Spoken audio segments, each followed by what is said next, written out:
Religion of the Samurai. It's a title of a book that the author, I can't pronounce his name, but the main idea is there's 3 elements that create the self, which he actually broke into 5 separate things. And the first one is your ancestry, your family line. And this is my ancestry is my mother. My grandmother on my mom's side was born in Hawaii, and my grandfather was born in Japan, Japanese line on that side. So that impacted me because I know how to make sushi, sashimi, tempura, a lot of Japanese food I know how to do. Also, on my dad's side though, which not as much impact, is my grandfather on that side was English and from Chicago, so he was like American English. I never got to meet him anyway, which was sad. And then my grandmother was 100% Swedish, and from my ancestry right there makes me half Japanese, quarter English, quarter Swedish. What impacts my face and stuff is my nose is my mom's 100%.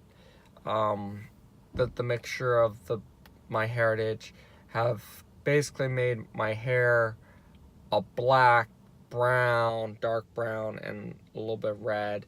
It's very unique to look at if I grow out my hair and not color it. And what I got from my ancestry is actually I'm allergic to milk, and that's pretty much it. And then my values. I'm a Christian. I go to church twice a week, and I also study the Bible daily. I pray daily, and also trying to build that relationship. I also value respect. That is why I wear a suit to every single one of my classes at college, and most of the time at church as well, is to respect my teacher and respect my church.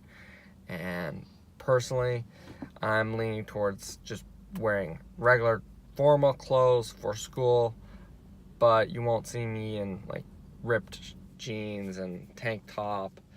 I don't feel like that's appropriate for school. And those are a few of my values. I do value respect, as in respecting all people regardless. And there's a notion that goes around that is, I'll respect you if you respect me. That's false, and if you even think about it, it doesn't even work, because okay, everyone will wait until the other person respects them first to respect. It doesn't really work that way. It is, you respect everyone regardless. You respect your elders, you respect authority figures regardless. And I'm not talking about blindly following them. If they're doing something wrong or saying something that is 100% incorrect, there are ways to say, yo, you're doing it incorrectly, which even the Bible says it, which is you take someone aside privately, one-on-one, say, let's talk about it first. And then if that doesn't work, then you get a group involved. Because case in point, in class, the authority figure is your professor or teacher, and if they say something that you disagree with, don't be like shouting out you're wrong in front of everyone. That will undermine his authority, or also disrupt the class. And instead of him talking about what he's supposed to be teaching, he's going to basically talk to you and be like, yo, you're wrong. And even if you're right, again, you wait until after class or in his office to talk about it. Explain your point, explain the facts.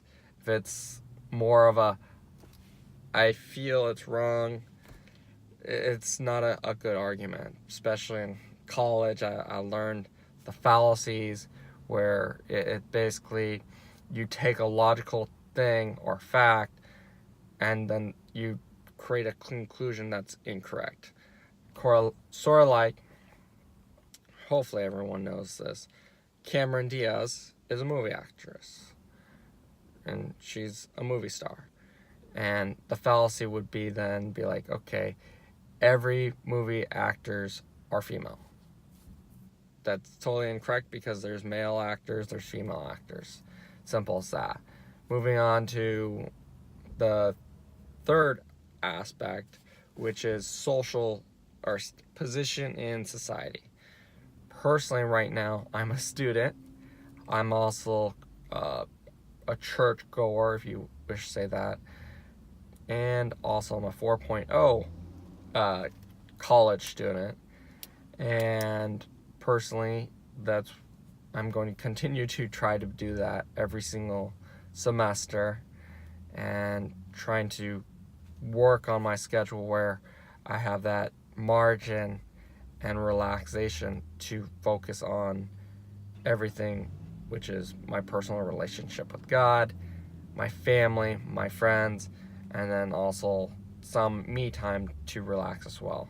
I believe in every action that I do should reflect my values, reflect my beliefs, reflect my family, my culture. And that's position, society, student, and also Christian. And then my goals in life, one of my goals is to pay off my family's house. Another is to travel the whole world, which I'll start with probably Sweden, Japan, Germany, Norway, and a few others, and then I'll just start going all over the place. And the last aspect of the 5 things is nature, your environment, which really the book didn't really touch upon it. It really was a quick little tad almost, which is basically without nature we all die, which is basically highlighting that we should take care of nature. Global warming, climate change, we should seriously look at that because that could impact the world on a global scale. And without clean water, you'll get sick. Without clean air, you'll get sick. Without nutritious food, again, you'll get sick. And sickness can lead to death. And going back to the main points is ancestry. I'm half Japanese, quarter Swedish, quarter English, and my father personally loves the Japanese culture a lot, so as I was growing up as well, he would have me watch the Japanese cartoons, anime, which actually is better cartoons than American cartoons. And then my values, I'm Christian, I believe in respect, and I also believe in being kind to everyone, because you don't know what they're dealing with, what their past was, and they were beaten up in the past, so you need to treat everyone kindly. And also, another thing about social media is, even though I post a lot on social media, I still ask myself every single time I post something, would I say that in front of my mom and dad?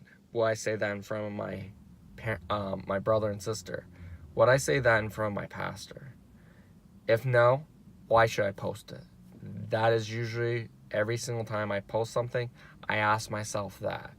Would I basically take off my shirt and show off my muscles in front of my pastor, in front of my brother and sister, in front of my family?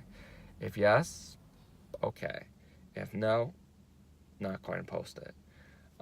Position in society, right now, college student, goals, pay off my mom's house, travel the world, and I'm positioning myself to do that.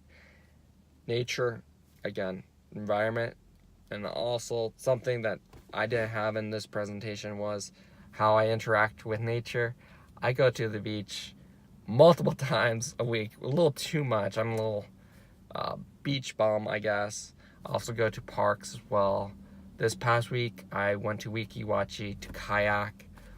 I was hoping to see manatees. I did not see manatees. I did do jump off a tree, which was a bad idea. It was really cold. Well worth it, even though the video that I had a friend take didn't turn out as impressive as it was, because I went up about a little more than 10 feet.